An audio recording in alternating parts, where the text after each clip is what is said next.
মোহনার করা কুকীর্তি ফাঁস করবে শুভ।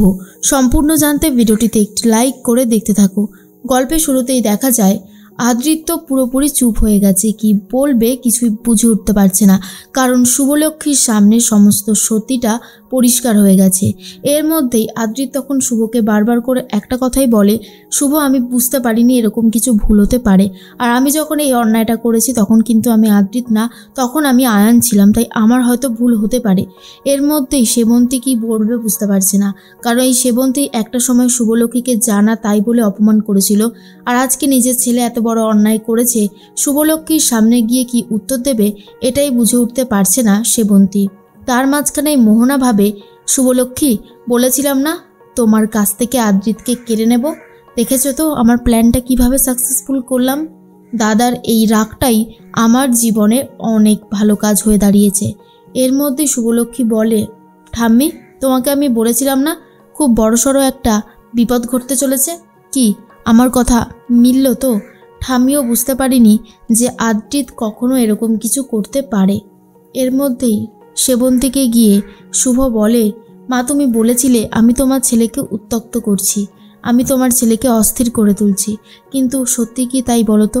এখন তো সব কিছুই নর্মাল হয়ে গেছিল, কিন্তু তোমার ছেলে সেটাকে এমন একটা পরিস্থিতিতে নিয়ে গেল যেটা হওয়ার কথা ছিল না।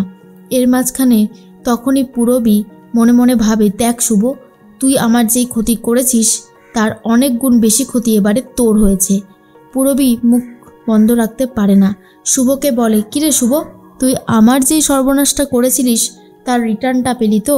বলেছিলাম না তোকে ভগবানও ক্ষমা করবে না। এর মধ্যেই রূপস বলে, পূরবী তুমি তো দেখছি উন্মাদের মতন ওকে কথা শুনিয়ে যাচ্ছ, ও কি অন্যায় করেছে? ও তো কোনো অন্যায় করেনি, অন্যায় যদি কেউ করে থাকে তাহলে আমাদের বাড়ির ছেলে আদৃত করেছে, শুভ তো কোনো কিছুই করেনি, ও তো সবসময় অন্যায়কে প্রশ্রয় দেয় না, ও অন্যায়কে সাপোর্টও করে না, বরং ও অন্যায়ের প্রতিবাদ করে। তখন পূরবী বলে, ও আমার সর্বনাশ করেছে, তুলি আর সমিতের ব্যাপারটা ও খুব ভালোভাবেই জানতো, কিন্তু ও আমাকে বলেনি, তো এটাও আমার কাছে অনেক বড় একটা যন্ত্রণা।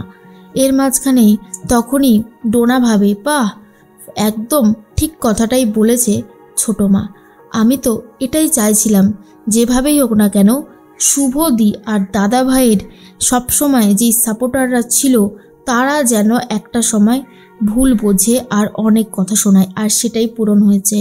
এরপর তো আকাশ খুব রেগে যায় আর বলে, দেখুন আপনাদের এই ফ্যামিলি ড্রামা দেখতে কিন্তু আমি আসিনি, তাই আমার সামনে এই সমস্ত করে কোনো লাভের লাভ হবে না। ঠিক সেই মুহূর্তেই তখনই মনে মনে একটা কথাই শুভ ভাবে, যে আদৃত এরকমটা করতে পারলো, ও আমাকে ছেড়ে অন্য মেয়েকে কাছে টেনে নিল। আমি তো অনেক গর্ব করে বলতাম যে আমার স্বামী শুধু আমাকেই ভালোবাসে, আজ তাহলে সেটা কি করে বলবো? এরপরেই আকাশ বলে, দেখুন আপনারা কি সিদ্ধান্ত নিয়েছেন আমি জানি না, আপনাদের সিদ্ধান্ত আমি শুনতেও চাই না, আজ থেকে মোহনা এই বাড়িতেই থাকবে। আর এটা শোনার পরে বাড়ির সবাই একটু অবাক হয়ে যায়।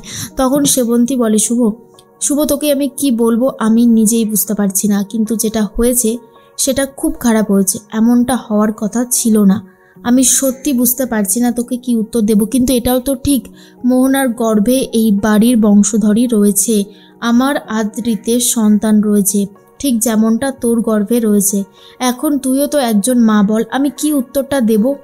এর মধ্যেই ঠাম্মি বলে, বড় বৌমা তুমি এসব কি কথা বলছো, তোমার কি পুরোপুরি মাথা খারাপ হয়ে গেছে? সেবন্তী তখন বলে, না মা আমার মাথা খারাপ হয়নি, আমি যা বলছি তা একদম ঠিক কথাই বলেছি, কোনো কিছু ভুল বলছি না। তার মাঝখানে রূপস বলে, আদি কি করলি বলতো তুই? এটা পুরো বাড়ির সিচুয়েশানটা এখন বদলে গেছে, খুব খারাপ লাগছে ভাবতে যে যেগুলো হলো সেগুলো ভালো হলো না, কিন্তু মোহনা পুরোপুরি মিথ্যে কথা বলছে, মোহনা আদৌ প্রেগনেন্ট নয়। আর এদিকে শুভলক্ষ্মী পুরো হিসাবটা শুরু থেকে মেলাতে শুরু করে দিয়েছে। এর মধ্যেই তখনই ডোনা বলে, কি শুভদি শেষ পর্যন্ত দা আইডিয়াল দাদাভাই এইরকম জিনিস করে ফেললো? এরপরে সেবন্তী বলে, ডোনা তুই আর এসবের মাঝখানে কথা বলিস না, জানি শুভ যেটা হয়েছে সেটা খুব খারাপই হয়েছে, ভালো হয়নি, তবে একটা কথা বলতে চাই যে মোহনার সন্তান কিন্তু আদিরও সন্তান। এখন তুই যেটা ডিসিশন নিবি তো সেটাই হবে, কিন্তু আমি জানি তুই খুব বুদ্ধিমতী, তুই তো সিদ্ধান্ত নিতে পারিস সময় অনুসারে। তাহলে এখন বল না কি করা সম্ভব। কিন্তু শুভভাবে আগে সত্যিটা জানাটা খুব দরকার। মোহনা যে মিথ্যে বলছে সেটা কিন্তু শুভ বার করে ফেলবেই।